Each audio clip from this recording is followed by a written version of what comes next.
আলু উৎপাদন করে একজন কৃষক কত টাকা করে বিক্রয় করেন? ওই সময় 18 টাকা 18 টাকা এরকম।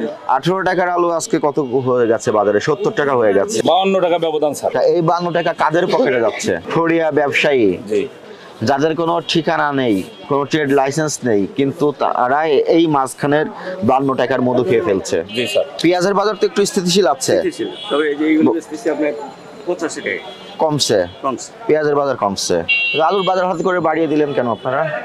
আপনাদের সঙ্গে কথা বলে ওই দিন বলে গেছিলাম রবিবার পর্যন্ত আপনারা করবেন, তাহলে এখানে কি বোর্ডটা রাখার কথা?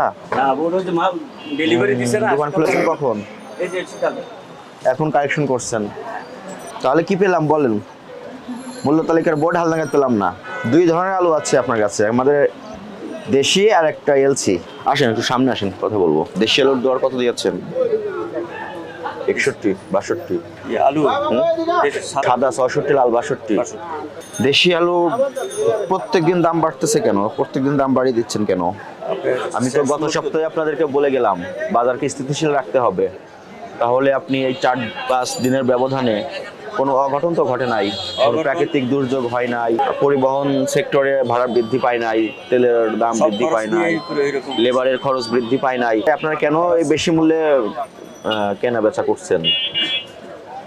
আপনার তো সরবরাহ তো আছে, আপনার তো গোডাউন লোড, এই ঘর লোড। গত সপ্তাহে আপনাদেরকে সবাই নিয়ে বসলাম না এখানে, মনে আছে না?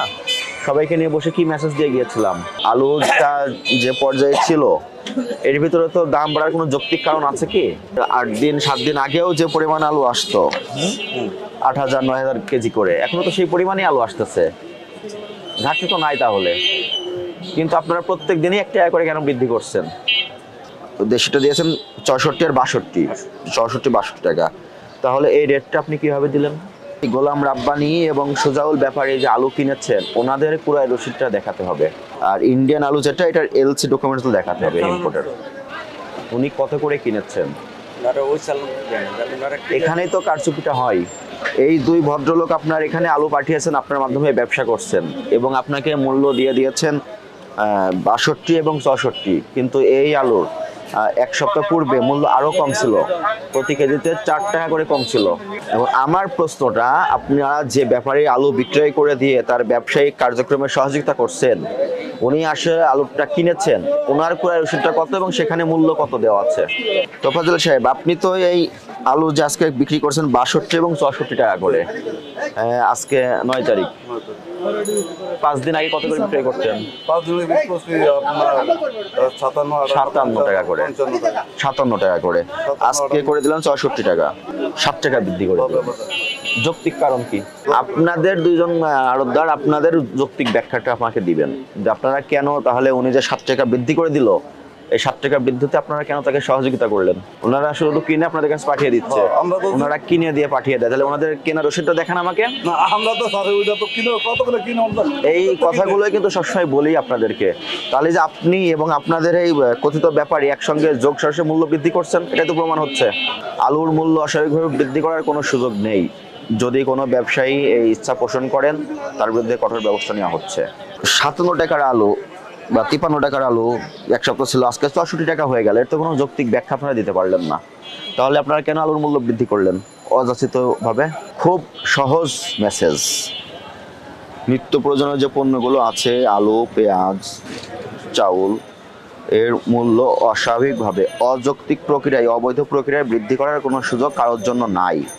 তারপরেও আপনারা একে অপরকে সহযোগিতা করে মূল্য বৃদ্ধি করে ফেলছেন। গোলাম রাব্বানি, সুজাউল ব্যাপারী, তরিকুল ইসলাম ব্যাপারী যে আলু আপনাদের কাছে পাঠিয়েছে সেই আলুর রসিদ আপনারা দেখাতে পারেন নাই। আলু কার? গোলাম রাব্বানি, সুজাউল ব্যাপারী, রসিদ কার নামে হবে? এদের নামে রসিদ হবে, এনাদের আলু, এনারা তো কিনেছেন। এখানে কিন্তু এদের নামে কোনো রসিদ আপনারা দেখাতে পারছেন না, আপনারও একই অপরাধ। আলু আছে দোকানে, একটা রেট ধরে বিক্রয় করছেন, কিন্তু তার ব্যাকগ্রাউন্ড কি, ব্যাকওয়ার্ড লিঙ্কেজটা কি, এখান থেকে কিন্তু লাইনটা অন্ধকারে চলে যাচ্ছে, কোনো তথ্য আপনারা দেখাতে পারছেন না, কিন্তু ঠিকই মূল্য বৃদ্ধি করে যাচ্ছেন প্রত্যেক দিনে 1 টাকা করে। আলু উৎপাদন করে একজন কৃষক কত টাকা করে বিক্রয় করেন? ওই সময় 18 টাকা 18 টাকা এরকম। 18 টাকার আলু আজকে কত হয়ে গেছে বাজারে? 70 টাকা হয়ে গেছে। 52 টাকা ব্যবধান স্যার। এই 52 টাকা কাদের পকেটে যাচ্ছে? ফড়িয়া ব্যবসায়ী যাদের কোনো ঠিকানা নেই, কোনো ট্রেড লাইসেন্স নেই, কিন্তু তারা এই মাঝখানের 52 টাকার মধু খেয়ে ফেলছে। জি স্যার। আপনি এরপর থেকে গোলাম রাব্বানি, সুজাউল ব্যাপারী, তরিকুল ইসলাম যাদের পণ্য আসবে অবশ্যই তাদের ক্রয় রসিদ অবশ্যই সংরক্ষণ করবেন এবং বিক্রয় মূল্য নির্ধারণ করার সময় 5 বার ভাববেন এটা যৌক্তিক হচ্ছে কিনা। যদি অযৌক্তিক পর্যায়ে যে আপনারা এটা নির্ধারণ করেন সেক্ষেত্রে আপনাদের বিরুদ্ধে আইন ব্যবস্থা নেওয়া হবে। সতর্কতামূলক আপনাকে 20,000 টাকা জরিমানা করা হলো। এর আগের দিন যেদিন আপনার এখানে তদারকি করলাম ওই দিন কত করেছিল রেট? এই রসিদগুলো করবেন না আপনারা, এটা মিথ্যা রসিদ হচ্ছে। আপনি তো ক্রেতা না, আপনি কি ক্রেতা? না, তাহলে ক্রেতা হিসেবে আপনার নাম কেন আসবে? বগুড়া দুপচাচিয়া থেকে আলু পাঠিয়েছে, ক্রেতার নাম মেসার্স আল ইমরান। মেসার্স আল ইমরান, আপনি তো আড়তদার, কমিশন এজেন্ট, আপনি কিভাবে ক্রেতা হলেন? আপনার নামে তাহলে মিথ্যা ডকুমেন্টস তৈরি হচ্ছে। আপনাকে ওই দিন আমি প্রায় 40 মিনিট ধরে এখানে বুঝিয়ে দিয়ে গেলাম যে যার প্রোডাক্ট উনি কিনবেন, উনি কেনার পরে ওনার নামে রসিদ হবে, সেই রসিদ এবং তার প্রোডাক্ট আপনার এখানে আসবে। আপনি ওই দিন আমাকে বললেন যে ঠিক আছে স্যার, এর পরবর্তীতে আমরা এমন করবো।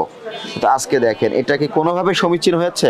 স্যার বলছে এখানে ব্যাপারী তো আর আপনি না, আপনি হচ্ছেন আড়তদার, কমিশন এজেন্ট। তাহলে এখানে আপনি ক্রেতা হইলেন কি করে? উনি ব্যাপারী, আমি কমিশন এজেন্ট, ওনার নামে চালান থাকবে, সবকিছু ওনার নামে থাকবে যে উনি মালটা কিনে আমাদেরকে দিচ্ছে, আমরা কমিশন হিসেবে বিক্রি করতেছি। তার মানে আমাদের অভিযান একটু কড়াকড়ি হওয়াতে একটা রসিদ বানাতে হবে, বানাই নিচ্ছে। আপনার এখানে ব্যবসা সংশ্লিষ্ট যে ডকুমেন্টস, আপনি তো এখানে ক্রেতা আল ইমরান, তার মানে কি দাঁড়াচ্ছে? আপনি মেসার্স ভাই বোন সবজি ভান্ডার থেকে আপনি কিনেছেন, কিনে আপনি বিক্রয় করবেন, ভেরি গুড। কিন্তু যখন স্টক লিস্টে দেখা যাচ্ছে আসল এই আলুটা কিনেছেন তোফাজ্জল ব্যাপারী। তো তোফাজ্জল ব্যাপারী যে একটা ব্যক্তি বা ফরিয়া, উনি কিন্তু হাইট ছিল এতক্ষণ এই রসিদ অনুযায়ী। তো তাহলে যে আপনি তাকে হাইড করে রাখলেন, এটা ধরে তথ্য গোপন হলো না? আমি যেটা আপনাকে বোঝাতে চাচ্ছি, আপনি বুঝতে পেরেছেন? এই রসিদে আপনার অপরাধটা কত হয়েছে এটা বুঝতে পেরেছেন আপনি? আপনি কেন ক্রেতা হিসেবে আপনার নাম দিয়ে আলু নিয়ে আসলেন? আপনি মিথ্যা রসিদ তৈরি করার অপরাধ আপনাকে 20,000 টাকা জরিমানা করা হলো।